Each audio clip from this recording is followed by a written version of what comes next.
that this is a fabulous town, and we do an amazing job with our kids, with our public service, with our safety, with our police, with our fire, and we do more with less. I have been a supporter to hire more firefighters for the last 30 years.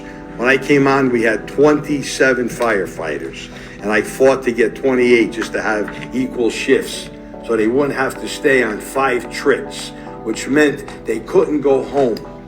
They didn't know they were going to stay, but they were not allowed to go home for 3 days. And if they are looking for more firefighters, I would be in support of at least adding 2. We've heard from a lot of different people about our services and how they need more firefighters, so I would be in support of that. Certainly very, very true under great strain.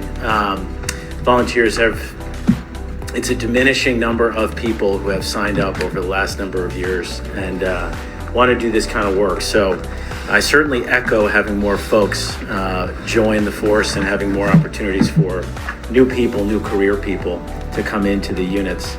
And the chief is doing a good job, and our firefighters are doing the best job. I'm really disheartened, and I'm really disheartened and angry. And in terms of when, I'm an educator, I'm a speech pathologist in the public schools. I have kids who receive 504 in special education. It's my life, it's my passion. In addition, I straddle the fence with home life and parenting. And when I hear things like we're gonna operate, which I've heard multiple times, on a bare bones budget, I think of myself as wanting to move to this town, being a parent in a town, previously working in North Haven Public Schools, working in a bordering town. And I don't wanna work there, I don't wanna live there, I don't wanna send my kids there.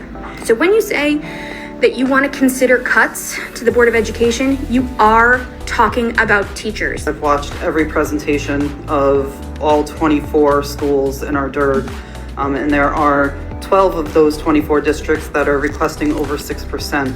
There are only 3 of those 24 districts that are at 4.66% or less in the request. On the Board of Ed side, we can't cut any money. I don't have any children in school, but my grandchildren did go here. It's a super school system. We have super teachers. We cannot cut it. And So I think we do a remarkable job as a district educating our kids. We do a lot more with less.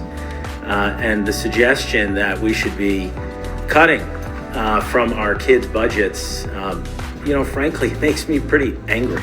One of the districts that we often get compared to happens to be next door in Wallingford, which is where I teach.